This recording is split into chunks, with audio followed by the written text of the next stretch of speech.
Hi, everybody. Welcome to Conversations with Calvin, We, the Species. And I don't know if that title ever meant as much as it does right now, We, the Species. And I'll tell you why in 2 seconds as you're looking at Alan Hess, um, biodiversity, environmentalist. We'll get to that. But anyway, it's July 28th on a Wednesday afternoon. And the actual title, I always like to do this, of this particular interview, and then I'll tell you how it all came about. It's Alan Hess, live from Ecuador. By the way, this is Quito, Ecuador over here. Alan, that's where Alan lives. So live from Ecuador, which is biodiversity rich. Alan is a conservation biologist. He's an author of educational graphic novels on climate change and environment. And part of that, he's the author of the Captain Polo series. And that's actually the background of Alan, part of the Polo series, which he's written to help move children along to awareness. And he's going to talk all about that. Alan and I met a couple of weeks ago through the mysteries and the exigencies of the universe, and we met. And one of the first things that Alan told me that completely grabbed me is his background. You'll actually hear his background, meaning Alan grew up in and around London. He'll elaborate a little bit more, but he went to school, graduated college in England, and then just did a class trip, a 3-week class trip as a graduation thing down to the Amazon rainforest. And 3 weeks became 30 years or so. So listen, I've been personally environmentally aware. And to me, that's a key word, environmentally aware, since April 22nd, 1970, just having graduated college myself, and having gone to the very first Earth Day, and I've never been the same since. But anyway, this is going to be a wonderful journey with Alan, and I guess I'm going to introduce you formally now, Alan Hess, and do a little bio, and then we'll kind of jump in to your world. Sounds great. Thanks for having me on the show, Calvin. My pleasure. So, why don't you do a little bio? I mean, I may have done most of it already. You are from England. You went to college in England, correct? I mean, I'm actually consider myself more of a world citizen, because my time in England was for education at university, for sure. But actually, I was born in Pakistan. I've lived most of my life in the developing world because of my father's profession with the United Nations as a soil scientist. Wow. And that's my background as a child, and that continued, as you say, in adulthood. With graduating from university in England and joining an expedition to the Amazon. And I think I can talk about that a little bit later, I think. Sure. But yeah, now I've been living in Latin America for the past 30 years. And so that kind of sums it up in a nutshell. Okay, so jumping in, conservation biology and comic books, for sure, are not a common combination. No, they're not. So how and why and where did this all come about? Well, I guess it comes from a lifelong ability to draw little cartoons, basically. Mm-hmm. When I was a kid, because we moved around so much, I was always the new boy in class.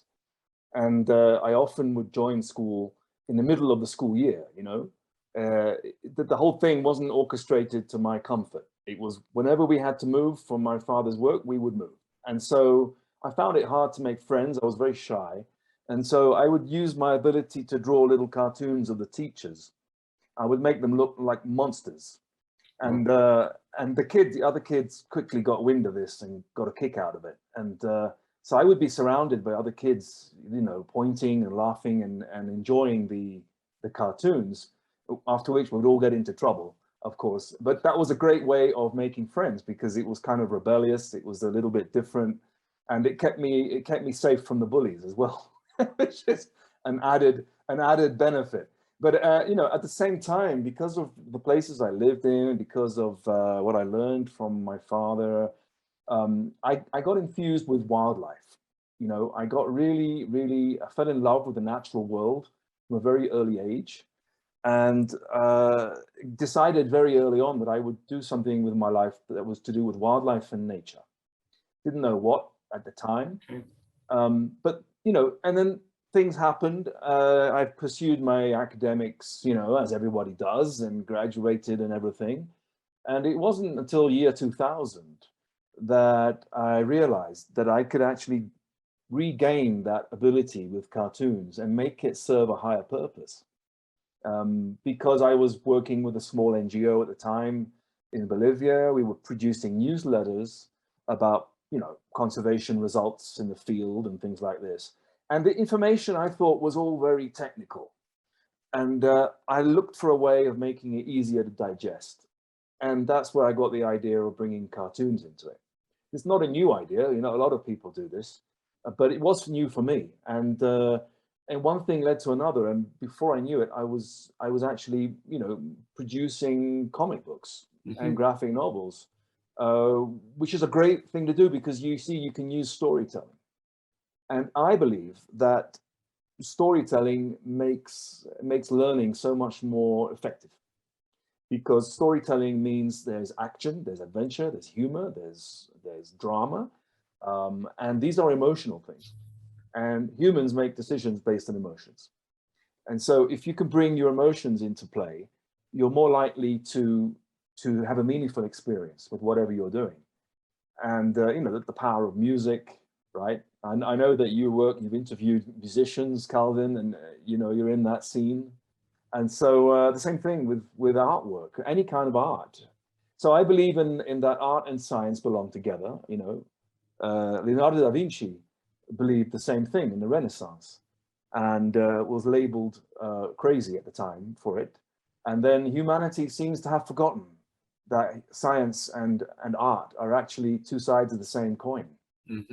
And so I want to be part of the movement that exists to kind of bring that back together, you know. So conservation and comic books, why not? Because conservation is all about human behavior at the end of the day. And humans are the ones going to read the books, not monkeys or whales. It's humans, and they're the ones making the problems in the first place. So if humans can read about a subject with messaging, and do it in a fun way, an entertaining way, where they laugh, where they can't wait to see what happens next, and all these elements of storytelling. So much showing this, and just there you go. That's just book one. showing that, yeah. And so that's why I do it. That's why I bring these two worlds together. So you've already alluded to conservation. If you could, I'm so in awe of your trip, your expedition to the Amazon, and the fact that you wound up staying instead of 3 weeks, 30 years. Could you tell a little bit about that expedition? Yeah. Things you saw, which was it was June 1992. My class, we all graduated with a Bachelor in Science in Zoology. In my case, it was behavioral science. It was a combined degree, zoology with psychology, because I was really into animal behavior, and I did that course. Nothing to do with conservation, by the way. That wasn't on the agenda in those days. And I heard of this expedition leaving for the Amazon. It was a 3-month expedition, not 3 weeks. 3 months. Well, 3 months. And I decided, with a little nudging from my elder brother, who kind of convinced me to screw up the courage for it, I decided to try and get into the expedition. And they said, well, we don't really, it was an ornithological expedition, and I knew nothing about birds, even though I'd just studied zoology for 3 years. It was very theoretical. But I told them that I could speak Spanish, and they needed someone to do logistics, and they had no one to speak Spanish, and I didn't speak Spanish. But I did speak French because I'm half French, and I did speak Italian because I've lived in Italy. And I thought, how hard can it be, you know? A little bit of French, a little bit of Italian, mix it up, add a couple of S's at the end. I mean, come on, how hard can it be? I have to be honest, my elder brother helped me make this decision because I was quite timid about it. And I decided to go for it. And long story short, they bought it. And they only found out I couldn't speak Spanish when it was too late. But by that time, I'd already, you know, in those days, we were studying linguaphone, you know, linguaphone cassettes. And so I'd already taken a couple of weeks secretly a course on linguaphone on how to speak Spanish. And so I knew the basics of how, hello, where, you know, how are you, what time is it, that kind of thing, which was more than anybody else knew on the expedition. We were 6 guys, very green, very inexperienced. And the 3-month expedition changed my life, for sure. Because as you said, Calvin, it turned into 20 years. I had an adventure of a lifetime. There was romance, there was danger, it was something out of a Humphrey Bogart movie. And I feel so privileged and so grateful for having lived that experience. Wow. Because it's just one of those things where you feel that you've had a real experience, you know. So, I mean, I could write a book about it. I probably should, actually, but I don't remember most of it. And there aren't any photos, really, because everyone was so busy trying to survive that we didn't, you know, we were like flooding rivers and trying to ford rapids and hanging off ropes. We didn't have time to worry about taking pictures. Wow. But I wish I'd had a National Geographic photographer along with us whose job it was to take pictures, because the pictures would have been amazing. But anyway, that happened, and it kind of offered me a way into conservation, because I was able to do my little bit of networking, and you know, the story is more complex. At the same time, I was kind of escaping the French army because I was going to be drafted as for my military service, obligatory in those days. And I was kind of running away from the cops when this expedition happened. And it was a great way to run away from them. It wasn't good enough being in England, because the French cops had a reach to England. And so every 2 months, I'd get a telegram from my commander saying, the infantry, saying, we expect you under the flag on this date. If you don't come, you're a deserter. And so I would apply for an extension, which was legal. You could extend if you're studying, or, you know, a certain amount of limit of extensions are allowed. I was able to extend it to include the Amazon expedition. But when I came back from the expedition, I had to go to the army. But anyway, to cut a long story short, I managed to convince the French authorities. It took 10 months of paperwork. I managed to convince them to let me go back out to the Amazon to continue the project there, the expedition, which wasn't successful in scientific terms, as part of a civil service agreement, which was the alternative in France at the time. If you had a degree, you were able to apply to do your military service as a civil servant rather than as a military personnel. And I thought it'd be much better to be sweating it out in the jungles, you know, than be in some barracks in northern France, right? And so that's like the full version of the story. It did take almost a year to organize and set up. But when I got out there, I stayed there for 20 years. And yeah, and that led into conservation work on the ground with, you know, learning as you went, you know, learning as you go, learning on the job, seat of the pants stuff. Wow. So you've been into conservation for a long time. What would you say I love this question. What would you say are some of the biggest challenges we, the species, have in conservation?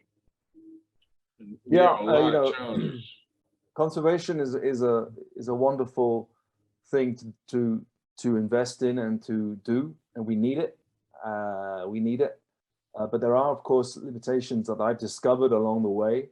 These are personal opinion, born from my own experiences. Probably the biggest one is lack of cooperation that I see. I see a lot of competitiveness between individuals and between organizations. The organizations compete for funding, for example. Like funding is a cake and everyone wants a slice. And certain locations like the Galapagos Islands in Ecuador, where I live, is a situation where everybody should be cooperating rather than competing, because there are so many challenges, political challenges, legal challenges, the drug trade, all these things are rife in this part of the world. And all these things prey upon this weakness in the conservation community because they compete with each other rather than collaborate with each other. So that's number one. Number two is the funding strategies in conservation are not efficient. This dependence on donors, on the goodwill of donor agencies or individual philanthropists. It's good as long as it works and good as long as the money's still there, but it requires a lot of effort and admin. These grant proposals, the big government grant proposals for conservation are very unwieldy and very bureaucratic, and you end up, a lot of the time, you end up not getting the money anyway. And you've spent 6 months writing this damn thing, Wow. And so it's very inefficient. So which kind of leads on to my third point with the challenge is that the kind of the poor man's mindset that I often see in conservationists. The poor man mindset, where what I mean by that is, I am working here to save the world, therefore I deserve everything. I don't need to be accountable. I don't need to be particularly efficient because I'm saving the world. What are you doing? There's this very dangerous tendency in individuals who practice conservation to feel that they are morally superior to the rest of us. Wow. Because they dedicate their lives to what is actually a very good cause. But the point I'm making is that you need more than that. You need to bring in accountability. You need to bring in a lot more of the strategies and values that you see in the corporate world. You mustn't be frightened of capitalism when it serves a good purpose. And there's a lot of confusion in conservationists between the ideals that they serve and the practicalities. And the practicalities is you need money, you need resources. And so, and you need to show your impact, you need to measure impact, you need to measure where your funding is going. Is it useful? Is it not useful? There has to be more of a mentality of an adaptive leadership kind of thing going on, and so the reliance on the ideals and the kind of the reasons why people are working conservation, however important that is, it in so many individuals that needs to be complemented by a much more pragmatic approach. And I believe that conservation should involve the private sector a lot more. I don't mean NGOs. I mean corporations, private companies who have the resources. And so these are kind of the challenges that I've come across. And I'm sure many people out there will be disagreeing, but that's just, that's my opinion based on what I'm seeing. I listen to you, I do whatever reading I can, and I get overwhelmed. Yeah. I get overwhelmed almost on a daily basis. One little, I read not that long ago, we here in this section of the Northeast have lost 40 or 50% of our bird population gone. Yeah. And then yesterday I read that the Great Salt Lake, the largest salt lake on Earth, is at its lowest point in 100 years. Yeah, and right, and right, and right. and they were pulling boats out of the water because they, That's and right. yeah, and the dust, that the sedimental dust that's left over is loaded with heavy metals and arsenic. So as the wind blows, it's going to lift that stuff up and stick it into a lot of lungs. That's right. That already happened. And I mean, it's just endless.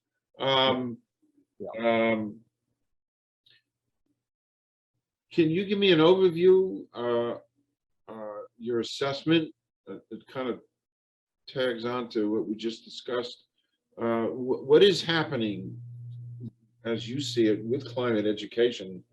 And I know why it's important. I mean, it's our Yeah. lives. But what can you give me an assessment?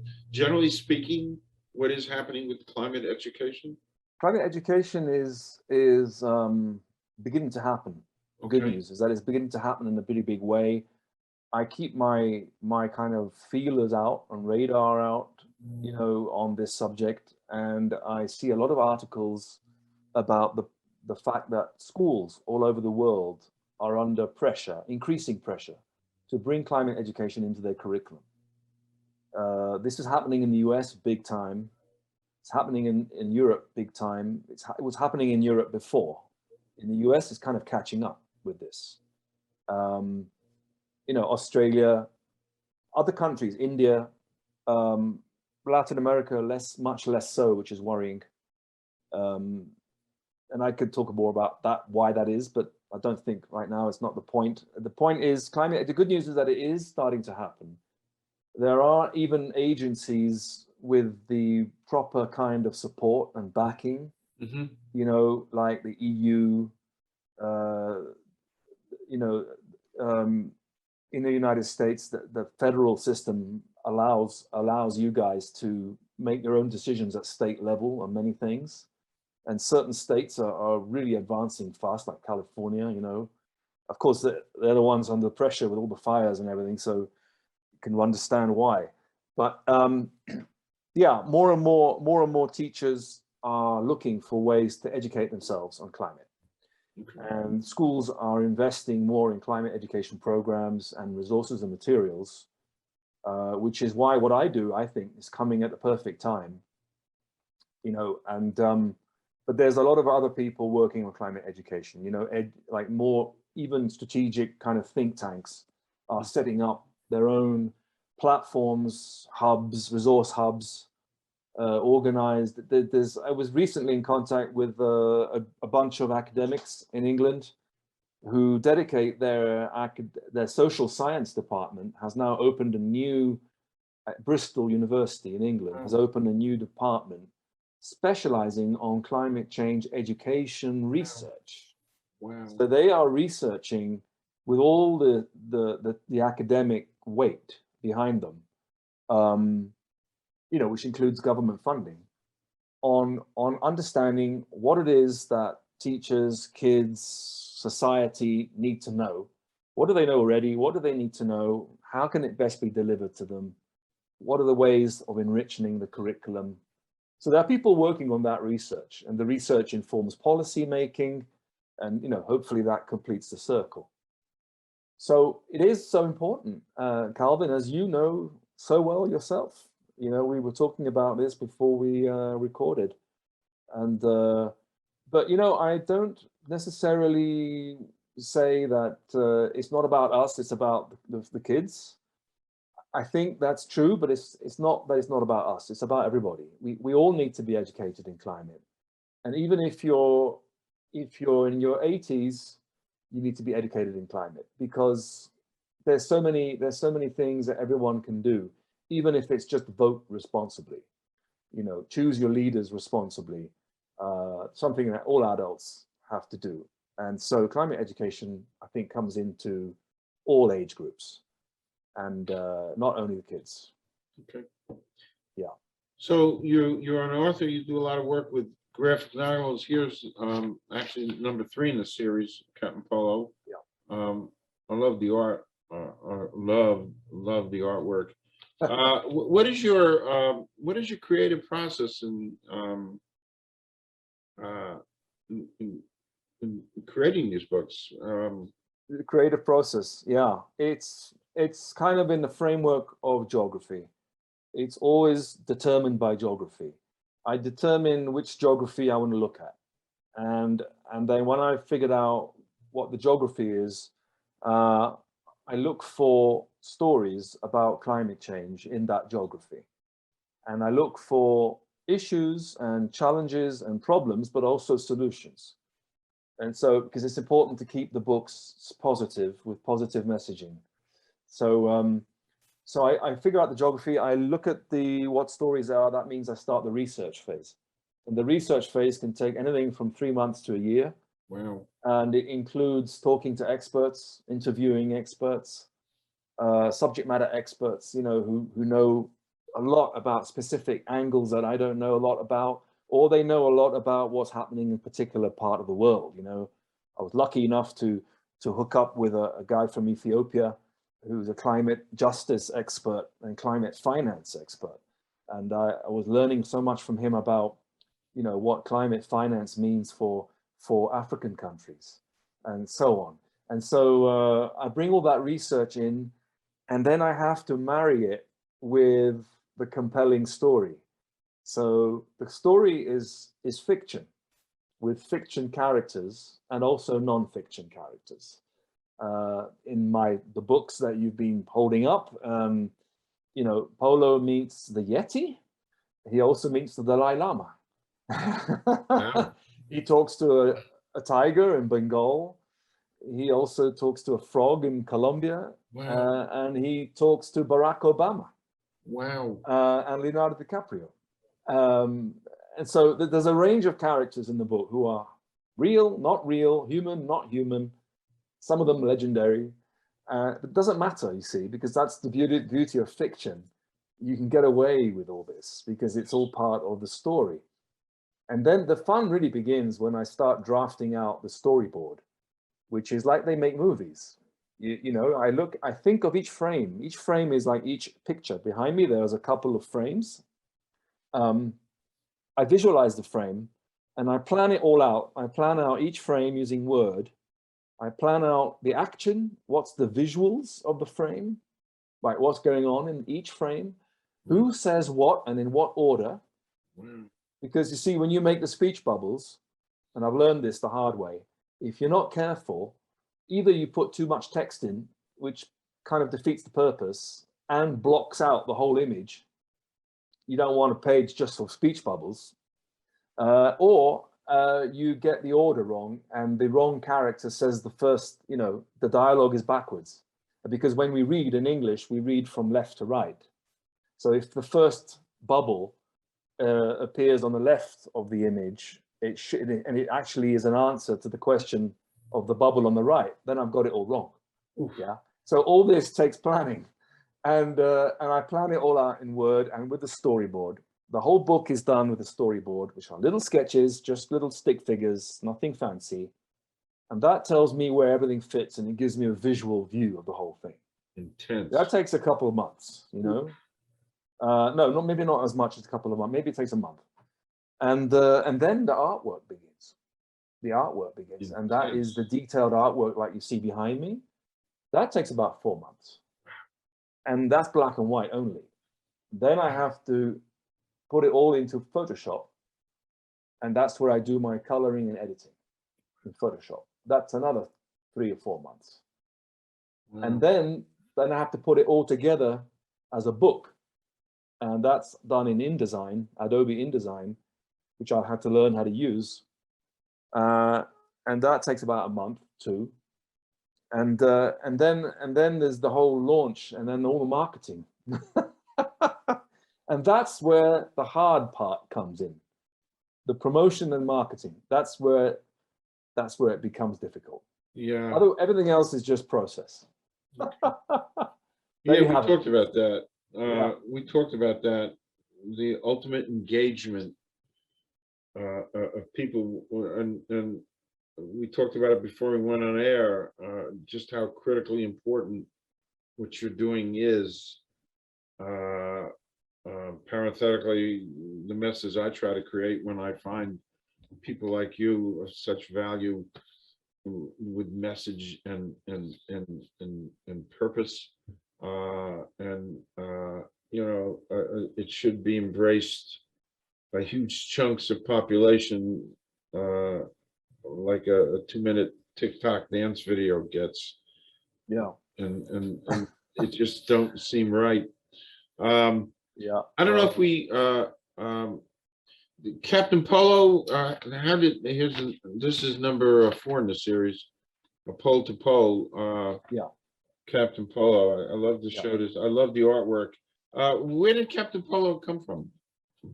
Well, yeah, he's a polar bear, Okay. as I hope everyone has realized by now. And, I chose that animal because it's so symbolic of climate change. It's everybody knows of polar bears, even if they may not have seen one. I've never seen one except in the zoo. But we all know about them. They're very sexy creatures, aren't they? They're apex predators.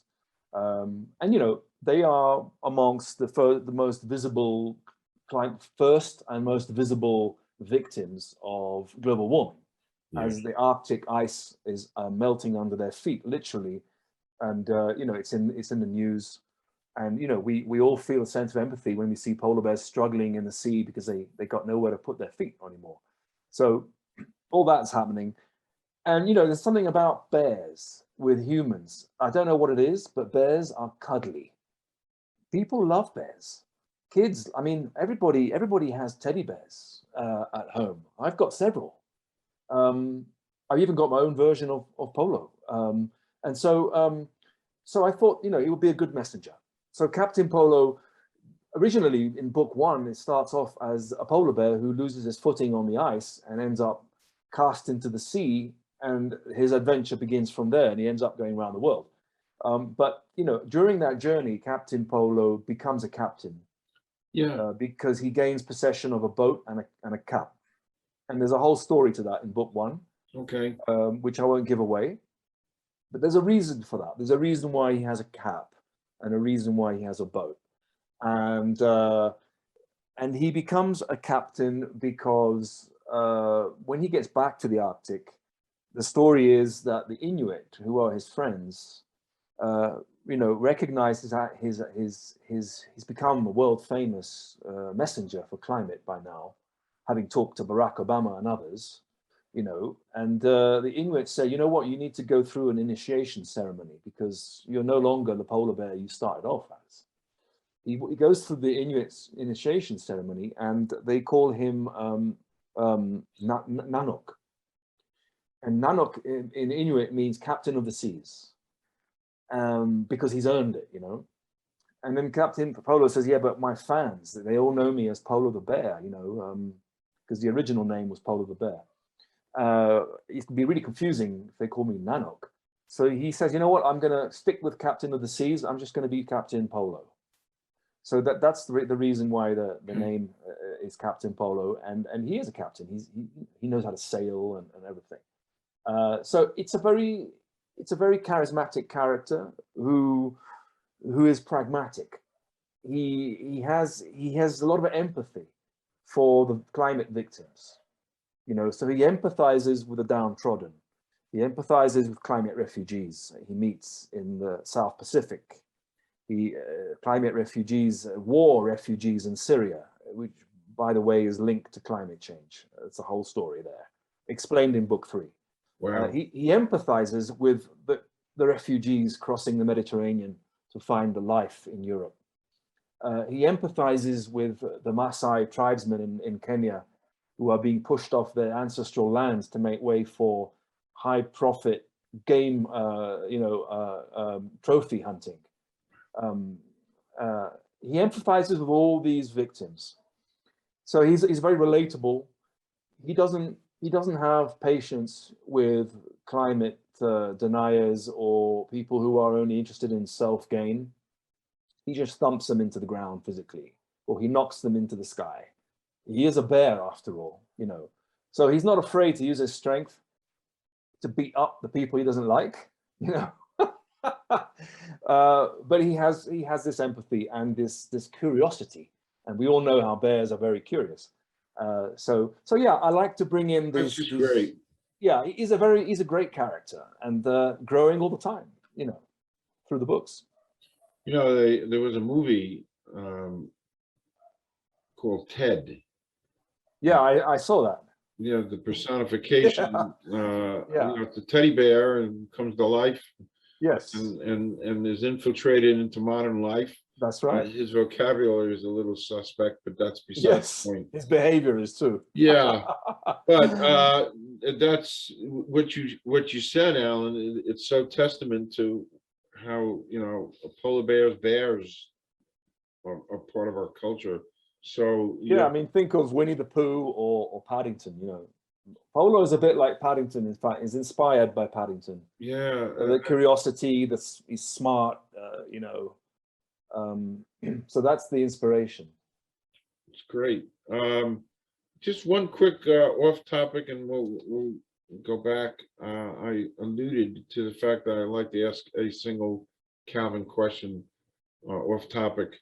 So here goes. Sure. Here goes. Excluding family or friends, somebody living or dead you'd like to spend a day with. Wow. Sorry about the dog. Is that That's fine. a problem? No, that's great. Can I put her out? I can put her out. No, hey, I just had a lawnmower behind me. You heard Okay. for Gosh, someone living or dead I'd like to spend a day with. That is a huge question. it is. You can come up with a couple, goodness. actually. I mean, I think one of them would be Jacques Cousteau, because he was such a pioneer. The first person to really go under the waves and bring that to the rest of the world. I think Jacques Cousteau is one of them. David Attenborough, still living, thank goodness, still with us. I would love to sit down with David Attenborough. And I sent him a copy of my book, by the way. Oh, wow. And he wrote back, and he didn't, old-fashioned gentleman. He did it by hand on a piece of paper, saying, Wow. "Good luck with the book." Wow. So is he Sir David? Sir David? Sir David, yeah. I saw him last night I was watching.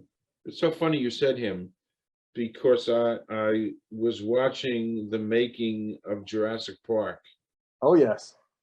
And it's a series on Netflix, how certain movies were made.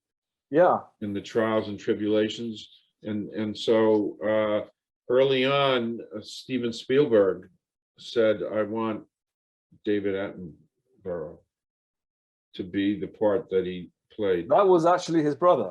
That was Richard Attenborough. Oh, it's funny. Yeah. I wasn't clicking with David and Richard, and Yeah. It That's was Richard who was Attenborough. in the movie. Yeah. But you said David. No, David Yeah. Attenborough is, Blue Planet, Planet Earth, Yes. all these amazing documentaries. Yes. So yeah, I mean, I think the list could go on, Calvin. But Okay. Yes, that's what that's comes good. to mind. Yeah. Back to Captain Polo. So your books combine the combination of education and entertainment. Yes. Yes. That's kind of a hard thing to do. How do you do that? That is a hard thing to do. It is. There's a word called edutainment. And I guess that's what it is. It's that combination between education and entertainment. It is out there. You think of a lot of animations today, to their credit, actually do that. They like Blue. There's this animation called Blue, quite old now, about this, one of them are called the parrots in Brazil. At the time, the rarest in the world. They did a great movie and the whole story behind it. And there are other examples, but keeping basically, for me, the challenge is I want kids to pick up my books. If they just see a textbook, they're not going to pick it up, not unless they're forced to. I want them to pick it up, and then once they've picked it up, I want them to open it. And once they've opened it, I want them to keep on reading. So that's the storytelling part. There's got to be action. It's got to be fun. It's got to be funny.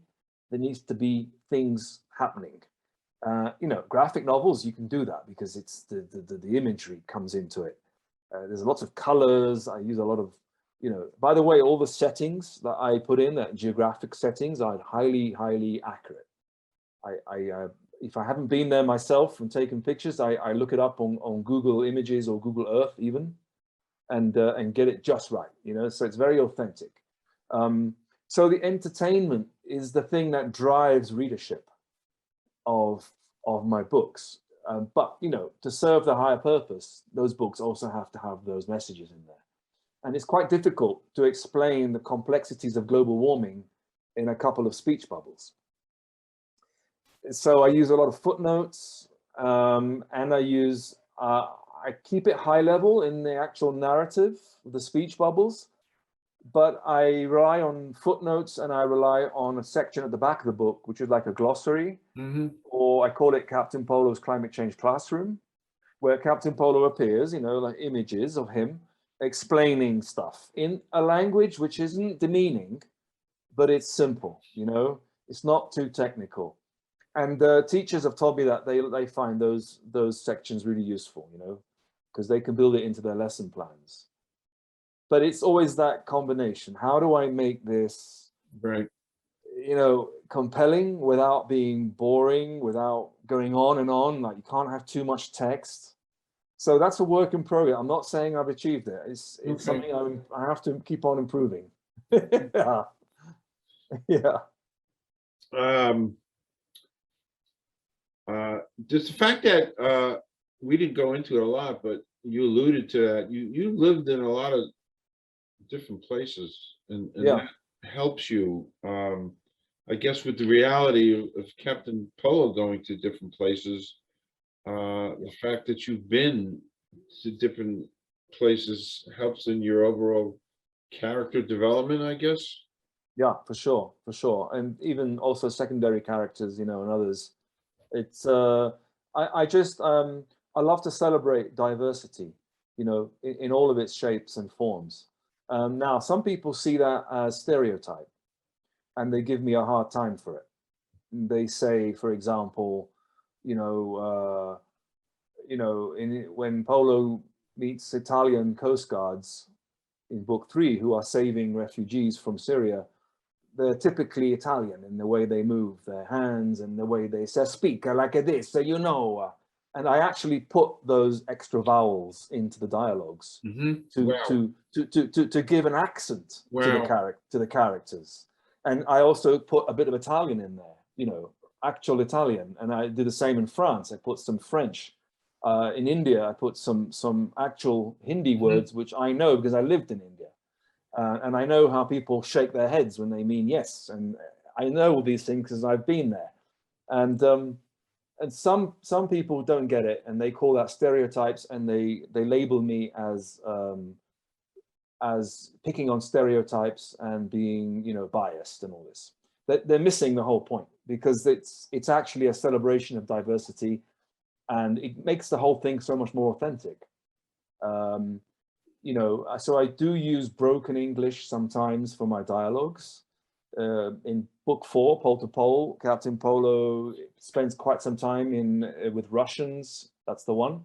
Yeah. With Russians and with Finns, people in Finland, where, you know, the indefinite article that we have in English isn't used very much.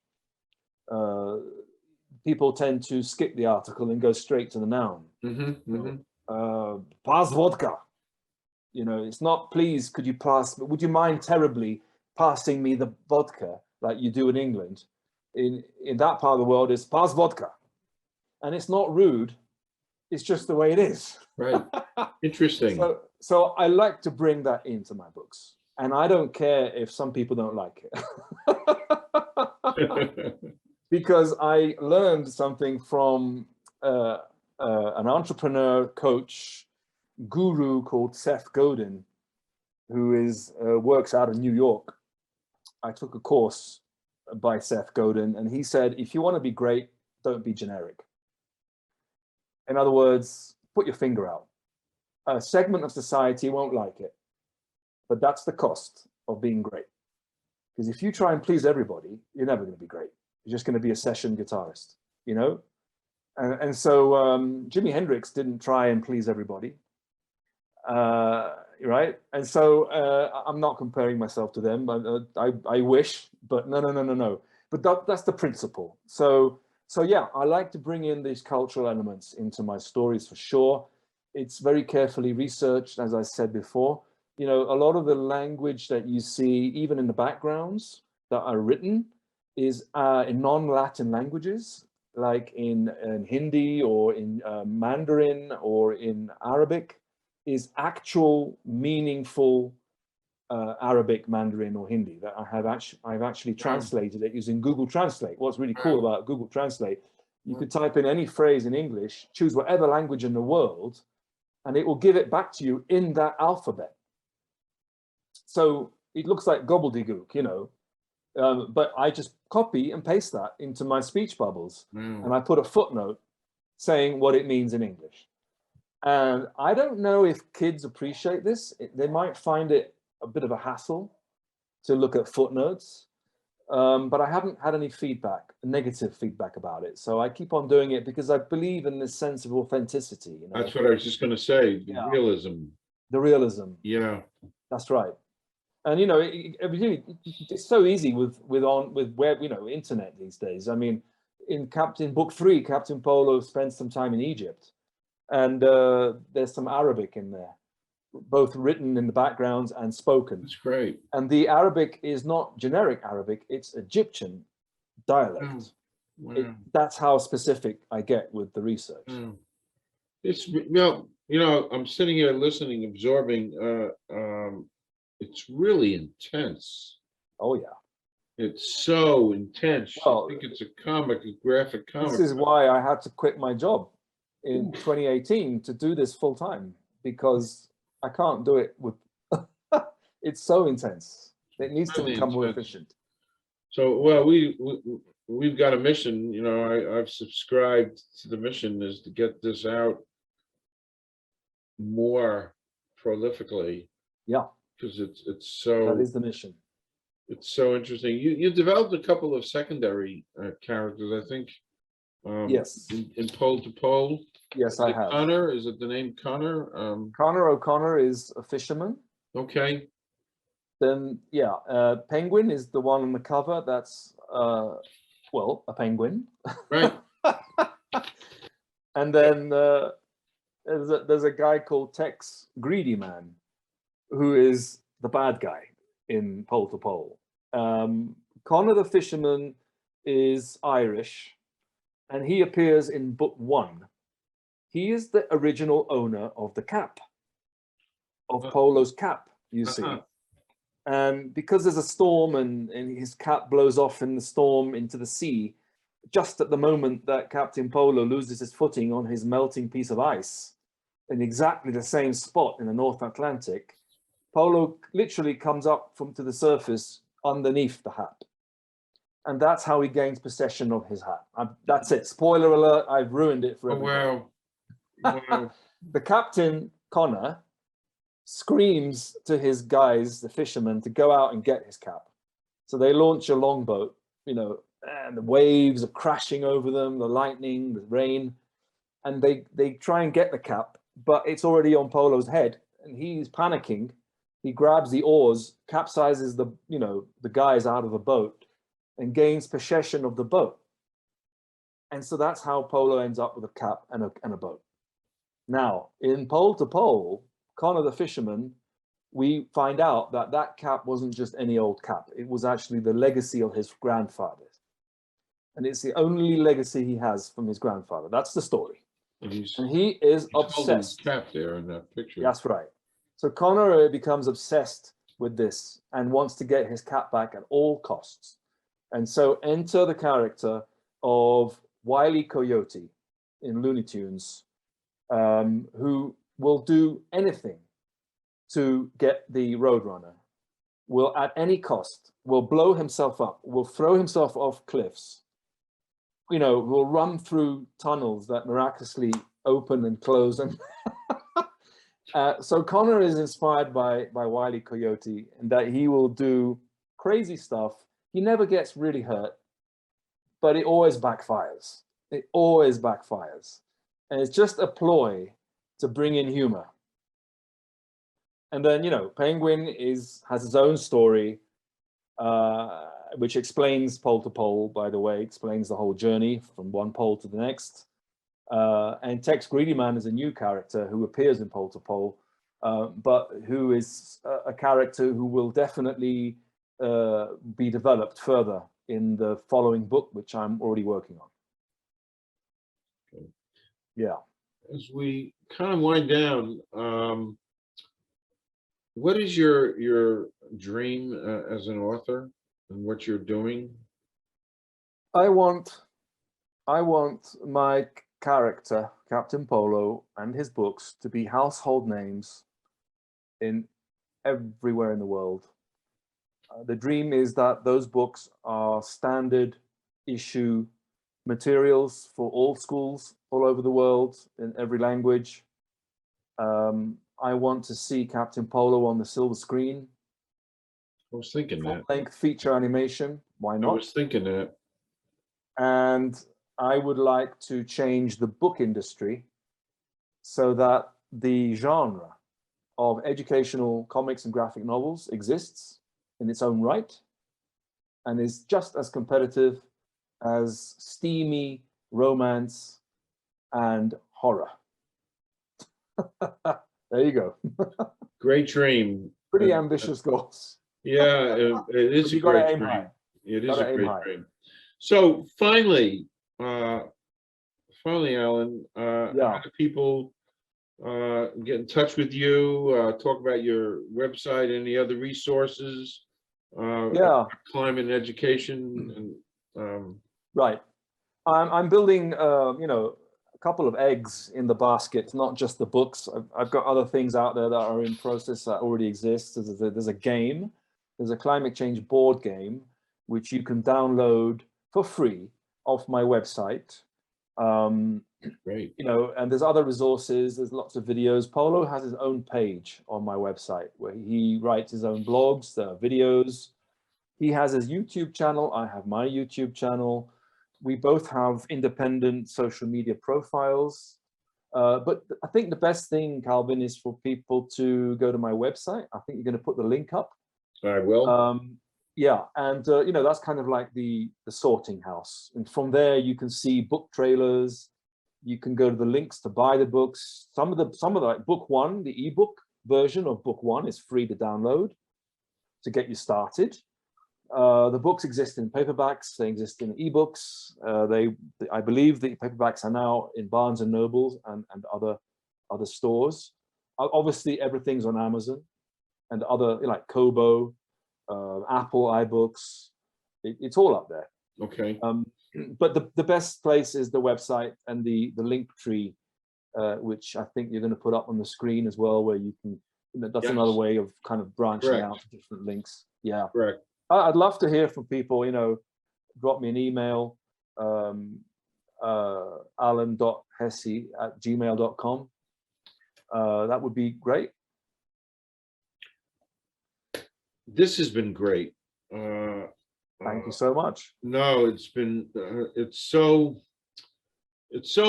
for me, this is so critical what you're doing. Ambitious, critical, dedicated, so needed. You know, we've got too many generations have grown up from the 60s on and not paying enough attention to what's happening to this planet Earth. Yeah. And you're taking one hell of a step, the commitment, the dedication, I mean, all that. And I'm just so glad that, you know, the universe got us together, and I can do my share to promulgate. That's what I'm about, to promulgate this, and to continue the dialogue. We spoke about that before we went on air. You know, I'd love you to come back and you can talk about anything you want to talk about, and maybe we can put together a panel and light some Yeah. fires, maybe get some educators. Count me, absolutely. I Yeah. can introduce you to others, you know, who might be interested in that. I think it's all about, I believe in creating synergies, you know. Yeah, that's a great word, synergy. Yeah. I came from industry, and synergy is a wonderful word. So, I'll close now by saying thank you so much for your time, your energy, for Captain Polo, and please do come back. Thank you. And actually, you're my very first interview from Ecuador, Right. and maybe my first Ecuadorian person that I've gotten to know. So thank you so much, Alan.